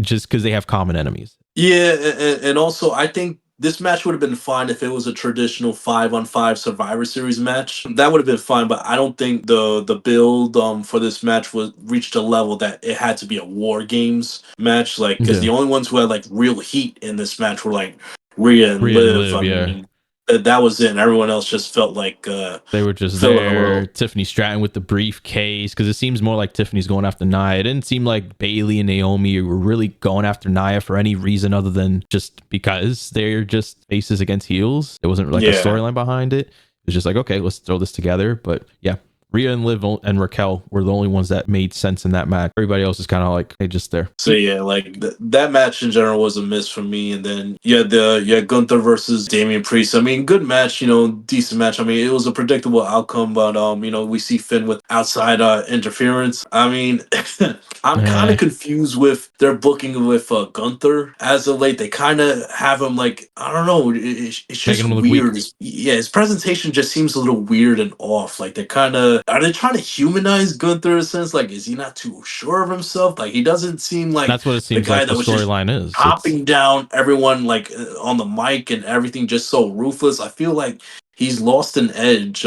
They took away a little bit of his edge the past month or so. Yeah, now it looks like Finn is the next man up for Gunther. And like, are they doing a face turn with Gunther? Which I'm like, nah, it doesn't seem right with a face turn for Gunther. Gunther is funny when he's a heel, and I like he's very entertaining as a heel. Yeah, and I mean that's all he's been his entire WWE run, not just the main roster, but Right, and NXT UK, yeah. yeah, and or even when he went to Black and Gold for a little bit as well. I mean, it's just you haven't given us a legit reason for us to cheer for him, for us to like see him as a face. I don't know what is you made him seem a little unsure of his abilities, like after the loss to Cody at Crown Jewel. It's been a little skittish with his presentation here and there, but I mean the match was okay. It was passable. I mean, let's be honest, it was the same match basically at SummerSlam. Yeah. When Gunther, yeah, you know what? Actually shout out to James from the Ruthless podcast. Like, he said it was the same match. I was like, nah, it's different, man. There were two rings this time. But yeah, the match was good. You know, it was okay by the numbers. The match of the night, in my opinion, maybe you'll differ from me. The triple threat for the that match IC slapped, bro. title. That match slapped, bro. Yeah, I mean, Especially when listen. Braun Breaker did that dive from the top rope to the table where Ludwig and Sheamus were. That was the spot, man. That was that spot. Yeah, listen, with Sheamus, he has no misses, man. Whenever Sheamus is in the match, you know you're gonna have a good one. But man, give it up for Ludwig Kaiser, man. I mean, that man I deserves the wasn't. title eventually. Yeah, I mean, Jesus Christ, like I thought they were gonna go the route of like maybe Ludwig, like maybe a face turn over Gunther in the future. Like that would have made more sense, I think, going forward. But now, like I said, what they're doing Gunther, it's a little confusing, maybe a little directionless at this point. But I like what Kaiser's doing now. I mean, he looked great. He's improving. He's one of the most improved in the ring in WWE in 2024. And Sheamus, like, still hasn't won the IC title yet. I wonder if that will change in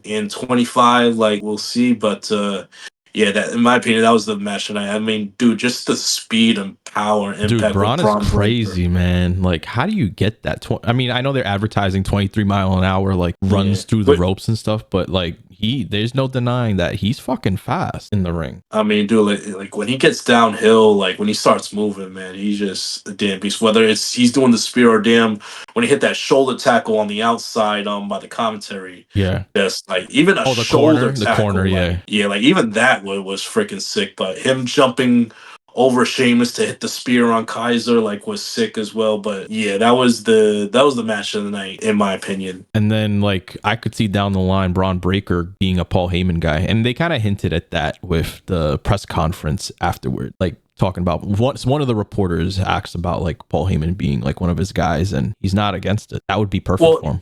Even before that, I don't know if you remember last year NXT, yeah, dude, and I'm like, bro, that's perfect. It right is. there. It is. Like my God, and it's like, dude, you could also play it off like maybe Roman is on kind of his last legs, like he might be maybe 1 foot out the door. It's the old dog, kind of stepping down, and then you got Braun Breaker just come out of nowhere, just spear the shit out of Roman. Like, imagine that scene after WrestleMania. Let's say he wins or loses, then Braun Breaker just bam cuts him in half. Like, I mean, that would be he'd be a great Paul Heyman guy. I hope they I agree. transition to that in the future. And then what did you think of the Bloodline match? Listen, well, there's some cool spots in the match. Yeah, Jacob getting up after the GTS, like no son, just just get up like a madman. That was great. But this was the match that from the beginning of the year, it's Everybody when was guys looking forward to. like from when guys like Tama Tonga and Tangaloa came in, then Jacob came in. This is the match. This specific match is like, how many times have you seen on not just TikTok but all social medias, like people fantasy booking who's going to be in this match? Is Me, The I Rock? was one of them. Yeah, no, trust me. I've saw all the discourse. Like people, oh, is The Rock gonna be in it? Is Cody gonna be in it? Is Zilla Fatu gonna come in? Where's Hikaleo and all this other stuff? Yeah. We did all the damn combinations. Okay, this is the match we got. I gotta be honest. I kind of feel it was a little underwhelming from the fact that you build up this match. Like this is if this is, let's say, the pinnacle of the feud between New Bloodline and OG Bloodline. Did we get that level of No. personal hatred and animosity? No. And also, like, there was, I don't know if there's a little discourse that the most personal match War Games and no color, no blood. I Well, didn't that get too, no yeah. crazy violence from this match. Like, I mean, what's crazy is that you got CM Punk in the match who just a little more than a month ago in Hell in a Cell against Drew. Destroyed. They teased it too with the toolbox, but they didn't do Yeah, nothing.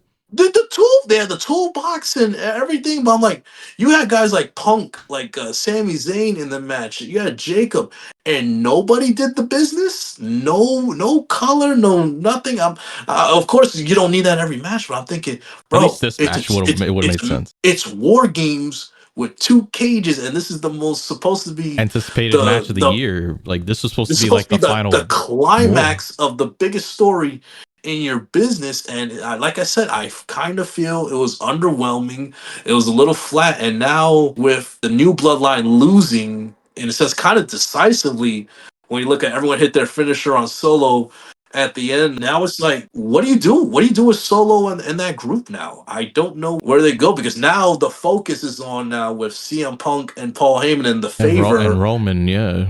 But then they Yeah, still like, got the Ulafala. They made it clear that Solo still has the Ulafala. I know they're trying to keep it open ended, but like, how do you go from that if now Roman's going to be with multiple storylines? Is this what's going to happen, or like what? Like, does anyone even care about the Uafala anymore? No, because now you made. Let's be honest now. Like, nobody means anything besides Punk and Roman right now. Sorry, it's Jey Uso, in the sense that, what does he do now? Because I've brought this up in so many live sessions in the past, that, like, I feel so bad for Jay that he, whether you like him or not, whether, like, this dude is over as hell. You see the live crowds, the reactions he's got. Like, France is the best crowd Yeah, reaction best ever. I've seen this year by far. No, just His wrestling in merch, general, bro. his t-shirts, his merch. He's either number one or two in the company, depending on the day of when the products get released and everything. Boom, the shades like selling like hotcakes and everything. He's the guy that, I mean, they put the machine behind him and he hit the ground He running. did I it. kind of feel bad that He had to get pulled out just for the bloodline. if not just that, but, like, does he go back to a singles run now, or are they just gonna stick him back in the tag team with Jimmy? And I'm sorry, like, I I understand hope that's his not. brother and everything, but you don't think Jay is thinking off the top and say, like, if I get put back in his tag team, like, damn, man, like, what was everything I did this past year? Did that mean anything? Or, you know what? Like, if you watch anime, it was just a filler arc, Yeah. essentially, for the bloodline, is essentially. Yeah, it's like how Cody had filler rivalries until, the following WrestleMania. If anything, put Jimmy over. Give Jimmy something that could like push him to the moon the same way Jay did. Like, you don't have to copy Yeet or no Yeet or whatever. Give him like something that would. Roman has said in his documentary, he's done everything he can to try and hook his family up with as much recognition as possible in the business. He's done it with Solo. He's done it with Jay. He's done it with Jimmy. This is Jimmy's time to shine now, especially coming back after an injury after WrestleMania, like getting beat up by the Tongans and all that. So let Jimmy have his time now. Don't just put him back in the tag team with Jay. That would be shitty on. That'd be detrimental to both of them. But I don't know. Like, I gut feeling with Jimmy, and it's no fault of his own. I don't know if he would be that successful on his own, in the sense, because I think where the Usos kind of suffer, like, if they're both being singles superstars, that you look back at the WrestleMania match, like, let's be honest, like, between the ropes, they're the same wrestler. So, like, Yeah. Jimmy has to have that one thing, in a sense, that's gonna separate him as far as, like, character wise and whatnot. I mean, I understand he does the no yeet and stuff like that, Yeah, but but that's it's too just an similar opposite. It's to an opposite. Jay. Like, that's not gonna work. I mean, and I'm sorry, his music is terrible. Also, it sounds like old Nah, Castlevania music on I do Super like I do Nintendo. like it. I'm very biased on that. I like both. That's the problem, is that we're always gonna compare him to Jay. The It's Jay, like when yeah. Jay music hits, it's like bang, like the crowd's up, and when Jimmy's hit, is like, I don't know. And unfortunately, like, with tag teams, when they split, we always ask the question, who's gonna be the One of Shawn them. Michaels? Who's going to be the Marty Jannetty? And it happens with everybody. Most Yeah. tag teams. It's like Montez Ford and Angelo Dawkins. Whenever that day comes, you already know who's going to be the top star.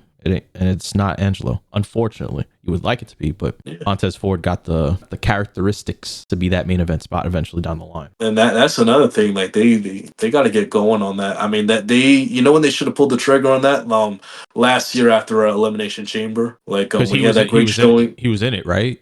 I think he was in it. Yeah, he showed out in that match. I mean, I don't know Yeah, why they he didn't like pull the dived from the trigger. top of the cage, I think. Yeah, he did some good spots there. Yeah, I mean, like I said, he has the look, he has the presentation, he has the character work and all that, but kind of feel like did they miss their mark? Like, is it Yeah. too late, or is he not even just a priority at the point? So I got 3 questions. We'll try to run through them very fast. Kind of spoke about this earlier, and this is regarding the New Day. How much in your feels were you during that segment on Raw with the New Day reuniting? Man, it's like when they just brought up the bit, Stone Cold had a broken neck. Bro, He came back. Angle had a broken neck. He came back.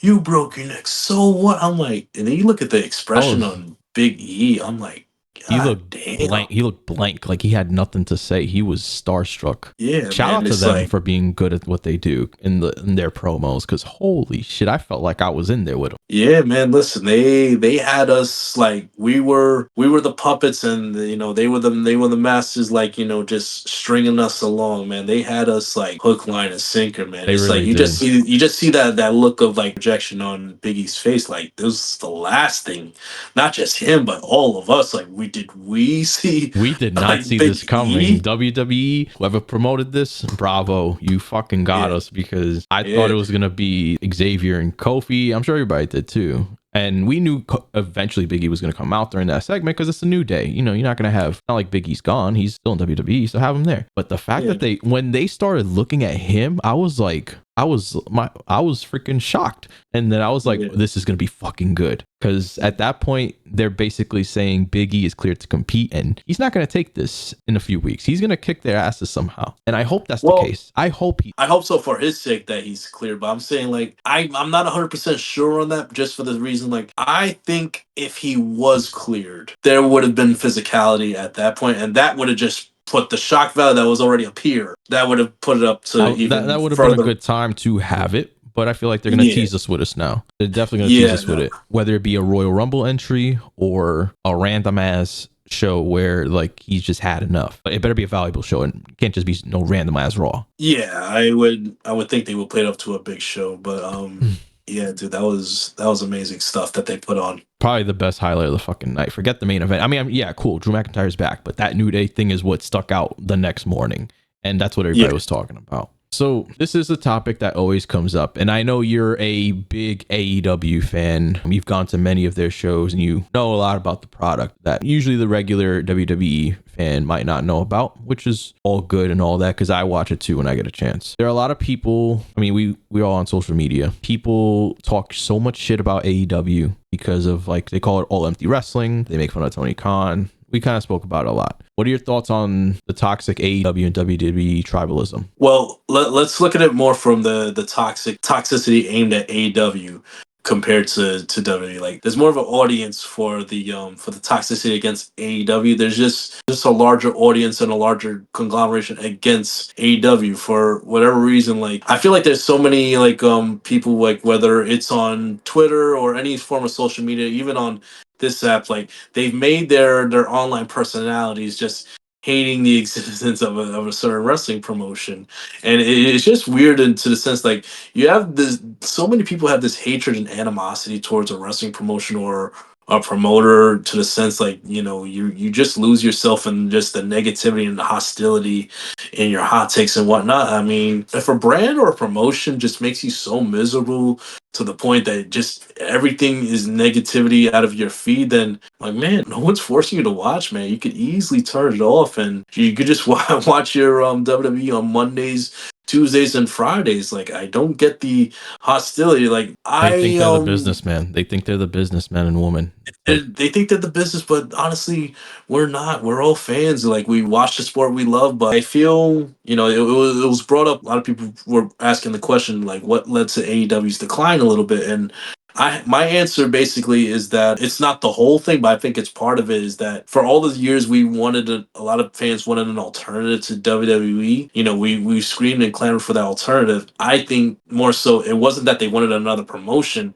The alternative was that they just wanted Vince gone. They wanted Triple H to take over. because I a like lot of that. fans they just wanted they wanted a better WWE product. They're fine with just watching the WWE, and that's perfectly fine. I feel once Trips took over, you got WWE to the point where they at now. Their content, and just watching and being in favor of one promotion. Like I said, that's not the entire story. That's just, I think, a little bit, which has led to their decline a little bit. Like yeah, you're right. I'm a fan of AEW, but I'm not a blind follower. I can point out what's right and what's wrong with Right. that. But at the same time, I'm going to keep my sense in my head and also realize, like, listen, this is only a 6-year-old company. Every company has gone through their highs, their lows, their peaks, their valleys. Look up WCW in 1992. Look up WWF in 93 and 94 and Mm-hmm. 95. All right. You know what? You got to go through your lows, your very low rock bottom points, and to the point where, you know what, there's only one way to go, and it's to go up. But yeah, as far as the negativity go, like, let's put it this way, like, the ratings discourse that we see a lot with AEW, they're sliding down, they're below 600,000, almost at 500,000 now. But let's be honest now, it's so easy. We could flip that turnaround on WWE and look at it this way: that SmackDown is on USA right now because guess what? Fox said, yeah, we didn't reach their expectations as Oh, far as okay. ratings and, how do you say, ad buy rates with ad rates and all that stuff. So that's why they didn't renew. That's why they're not on Fox anymore. And that's why there are 100 fans less Friday Night SmackDown is every week. We could bring that up, but guess what? There's no audience for that discourse when it comes to WWE. It's all for AEW, yeah. AEW and their demise and all that stuff. I feel it's more like a lot of people just with bad faith takes, like they're not, I don't think they're real or genuine. They don't care so much about the betterment of the product. It's just, this is what's getting the clicks and views. This is the easiest Right. type of content to do. And listen, you It's want to cheap do talk. It's easy cheap and talk. lazy content, go ahead. I don't do easy and lazy. Like, I do what I like. Like I said, I'm a fan of the product, but I could also point out what's right and what's wrong from it. But I'm gonna come from a point of, like, real, and I'm not gonna be fake and, like, over the top grandioso just for some clicks and some likes and for new followers. What a lot of people on TikTok and Twitter and Blue Sky and all the other apps have done, because I could tell the easy, like, bad faith actors who will say they watch both, but you do your live watch alongs with AW and you don't react or do nothing from the live product. You're just Right. doing it because the algorithms like content creators who watch more than one brand or talk about more than one brand or one product. It is what it is. I'm not revealing any secret here. Anyone who's been doing content for more a couple years like we have, that's the truth. That is what it is. That's all I gotta say on that. And like at the end of the day, who cares if AEW's their viewership is less than WWE or they didn't fill up an arena? Like, what's it to you? Like, let Tony Khan deal with those repercussions. If you're so concerned about it, go get a job with AEW and change it. And tell Tony Khan to his face what he needs to change. And let's not forget that, dude. Go back to 2019. Like, AEW right now with their attendance problems with the stadiums and whatnot. WWE just 5 years ago in 2019 was in the similar state. You can Google 2019 Raw and SmackDown, and you will find the same half empty, three-quarter empty arenas in Raw and Mm-hmm. SmackDown that AEW has now. It happens to everyone. Everyone. Okay? I mean, that's the plain old facts. The images exist. WWE was in that point. They got out of that point. I mean, time will tell if Tony Khan and AEW can, but you know what? We'll see what 2025 has to offer, man. Like I said, he's a new guy wearing on the job, so that's why I give him a little grace. That's why I'm not too hard on him. I mean, listen, you could criticize him, And that's the rightfully thing. so, for so WWE's been many around things. for so long, since what, 1960? Like Yeah, I they mean, were they come were on, not a billion they dollar got a company in 50 1966 and 1970. They had decades to improve and they They got a had the 50 time. year head start, man. It's like it's no different with the USFL right now, only Hmm. being a year or two in compared to the NFL. I Yeah. mean, NFL's been God knows how long. So like yeah. you can't compare the two. They're more well established because of their roots from many, many years ago. And to expect Mhm. AEW to do at the same caliber is just impossible.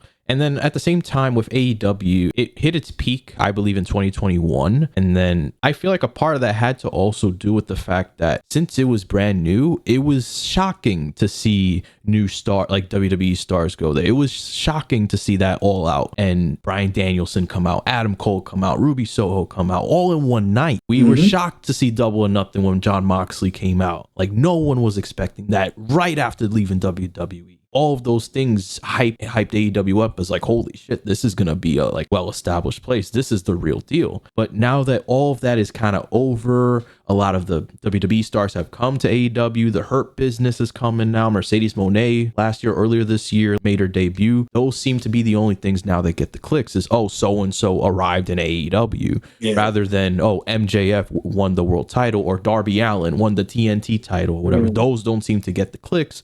It seems to be, oh, so-and-so has joined from WWE or the indies or whatever. So now that all of that's kind of like been done, AEW's been known now, and all the wrestlers are just there, Tony Khan's challenge should be to use them and utilize them a little bit more and make better storylines versus just depending on like just so-and-so people joining. Yeah, you're absolutely right. And I think at least what I can appreciate now is that he's slowed down considerably, like signing on the signings as of late. I say the later half of the year.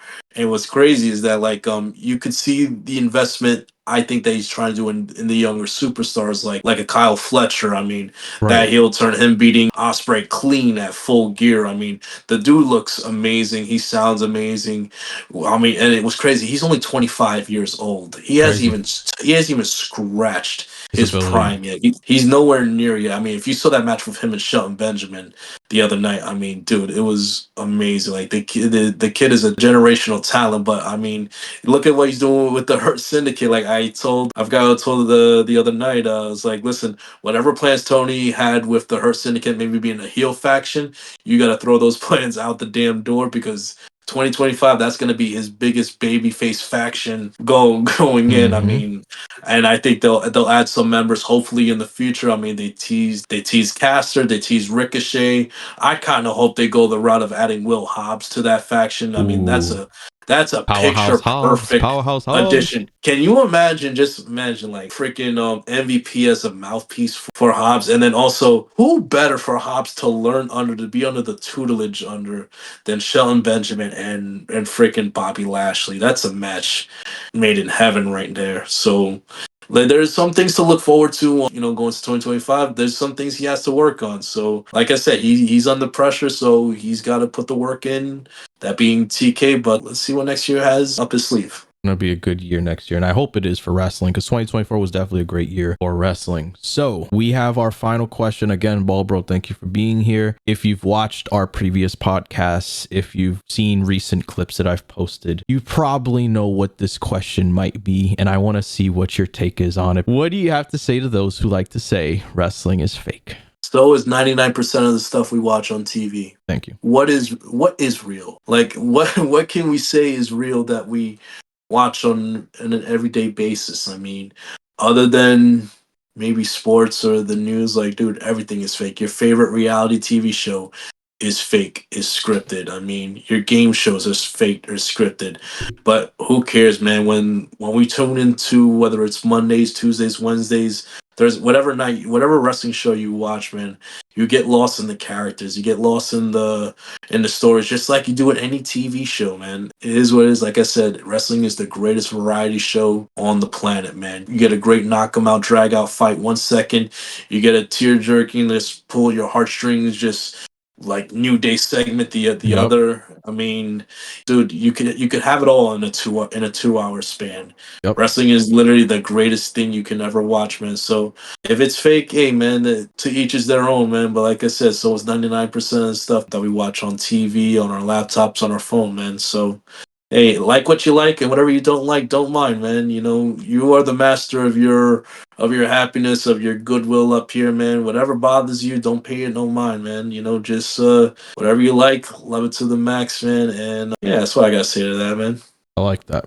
And I like the whole mindset of like, hey, if it doesn't affect you, let it be, man. Let us enjoy our stuff. Do Like, do you realize like how it sounds so basic, but do you realize like how much more happier that you would be as a person if you didn't pay so much mind to something that has zero to little effect in your life, that play victim over you, that you're just so miserable over? Like I see so many content creators get so, they just get like with certain wrestlers or whatever, like they just get so mad and so pumped up frustration, and it's like, chill, breathe, relax. With all due respect, that person has no idea you exist in this world. They got, between all their social media profiles, they got millions and millions of followers. They're just living their everyday life like they live in their dream while you're miserable. they're living their dream, man. You know, you're living the dream, and you're just saying you're making yourself more miserable and, you know, just I mean, uglier as a person day by day, man. It's not a good way to live. It's not a good look, man. and it means the product's working if it's getting your emotions riled up like that. Exactly. If the person you hate, that the sight of them, they you just get so mad, so irritated, so pissed off at, then they're doing their job. And that's what's going to get them more paid. At the end of the day, that's what they Exactly. want. They want that reaction because that's how they get the big bucks, and that's what, you know, sets them up for futures in the business. Well, Bald Bro, I appreciate you as always. Once again, guys, make sure you guys are following him. His links will be down in the description. Bald Bro, I don't know if there's anything last second you want to like plug yourself. Just any last second thoughts before we call it a night. Like you brought up earlier, with me asking all TikTok like what wrestling is to you. I mean, dude, it's just the best, man. It's been like in the video response I made, it's the greatest distraction I've needed from just all the personal stuff, all the family stuff, you know, Yep. like from my grandfather passing away last year, from my grandmother passing away back, you know, almost 2 months ago. Now, you know, wrestling has always been there for just a quick 2 3 hour distraction I need, man, to get lost in the characters, lost in the stories, man. Yeah, man, you I know, agree. even speaking of my grandparents real quick, if you don't mind, like, you know, Oh, I always, as a kid, I always used to go over to the house, man. They had that black box, you know. Used to what, you know. You're in New York yep. City, you know what that black Yep. box means, man. Yep. All the All the WWF, all the channels, all the WCW, pay-per-views, everything. all Yep. the pay per views. I used to go over to their house all the time for all the pay per views. I remember vividly in Hell in a Cell '98, Mankind and Taker. I'm a 10-year-old 10-year-old boy, and Undertaker threw Mankind off that cage. I screamed so loud, my grandmother came to the living room like, "What? Like he's dead, Mankind's dead." I'm about to go to bed. My grandma's putting me to sleep, and then I'm turning off the TV. He gets up from the stretch. I'm like, "No, he's alive, alive!"